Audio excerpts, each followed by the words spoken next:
Hello everyone, welcome back to Fullerton Academy. I am so excited and happy that you joined us today. Today I'm going to identify the different axes on the coordinate plane. So let's get started. The first thing I want to do, one of the problems that I notice with some students, sometimes they get confused trying to determine which axis is y and which one is x.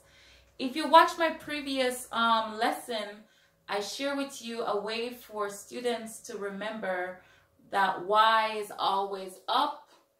It is the line that is vertical. So just to remind you, in case you didn't see that video, when people, older people, including myself, has trouble sometimes, we look up and say, why, Lord, why? So if you can remember that when you are trying to find y, you're going to look up, you know that the line that is vertical, which is up and down, is going to be represented by y. So the first thing we're going to do is go ahead and label my axis as y. You know that up is always positive, correct? Of course it is.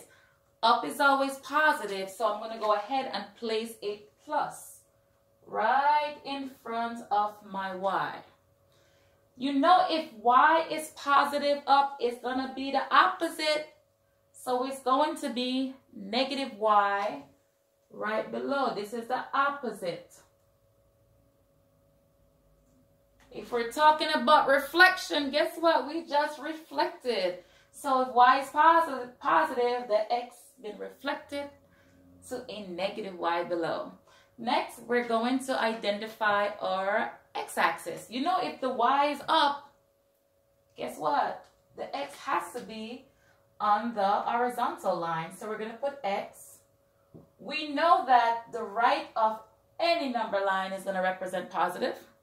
So we're going to put positive, and we're going to reflect on the opposite side. Guess what it's going to be? Negative.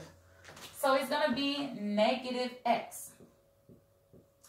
The reason why I brought this to your attention, I want you to know one of the things that many students have trouble with is trying to remember their quadrants.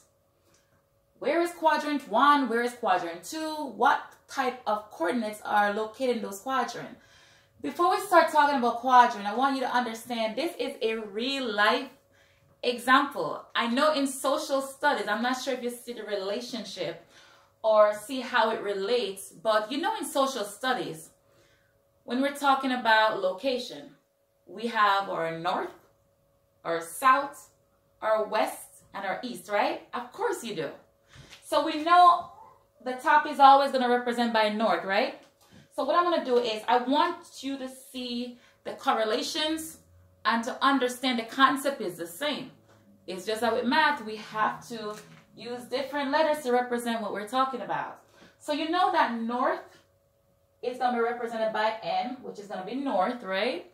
We know south is going to be on the bottom. That's just location. We need to know where we are in the world. So we know north is up, south is bottom. We know that west is represented by W, which is to the left. If we're talking about the United States, we're talking about California, right? And then we know we're talking about east. So you know, and I'm not sure if you see, do you see we, W-E, we? That's a good way for you not to mix them up if we're, if we're basically trying to integrate the social studies with math. So you know that we always talk about northeast, northwest. How do you think they come up with that location? Guess what? We have northeast. That means it's going to be in this region, which is what we call quadrant 1. We have northwest, quadrant 2, southwest, right? But if you notice, I just want you to understand that it is not unique. It's not foreign. We use different locations to represent different regions. So that's exactly how we're going to apply this in mathematics. So let's get back to mathematics. I just want you to see how it relates and how, so you can see where I'm going with this, all right? So I'm going to go ahead and erase and go back to our quadrants. Now in mathematics, we basically have certain rules that we have to follow.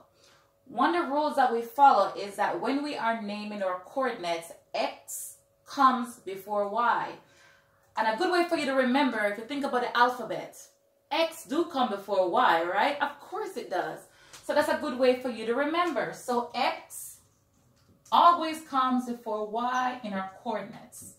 So when we are naming our quadrant, we're always going to start with a quadrant that represents positive.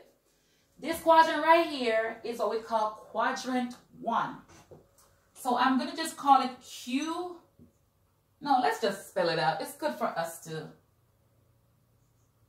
spell the word out. Quadrant 1, I'm going to use Roman numeral to represent it. So quadrant 1, it means that in quadrant 1, X, we're going to talk about X first. So X is positive. And guess what? We have X here, right? So you're going to put plus. And what do we have here? Positive. So it means that in this location, plus plus, right? Makes sense. We're going to do counterclockwise. So the next one is going to be quadrant 2. Quadrant 2 is going to be in this location. So I'm going to put quadrant 2.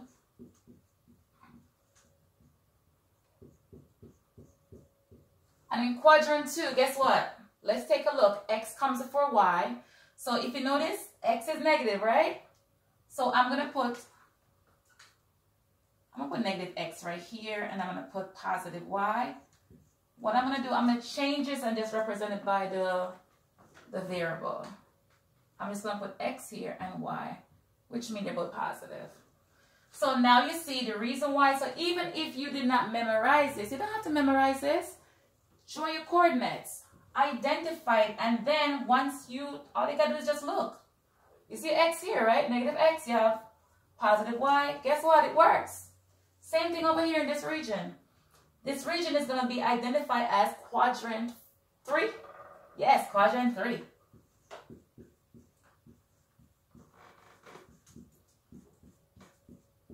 And let's take a look. Look at my X. X is negative, right? Of course. And Y is negative.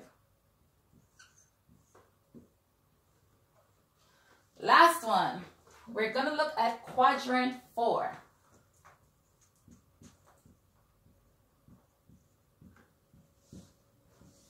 I'm using Roman numerals, so here we go. X. X is positive, right? So I'm going to put X, which is positive. And look at my Y. Y is negative right here. So I have negative Y. No memorization. No memorization whatsoever. All you got to do is to remember the one thing most importantly is that Y is represented by up. That is my vertical. So if you ever forget, if you can memorize that, you should be fine with everything else. And then all you have to do right now is to label.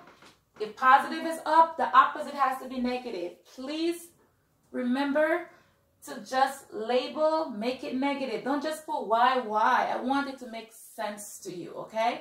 So go ahead and label this. And this is exclusively from Fullerton Academy, originally with the negatives. So go ahead and share. Please subscribe. Please tell your friends about us. And I am looking forward to another lesson. I will see you soon. Take care.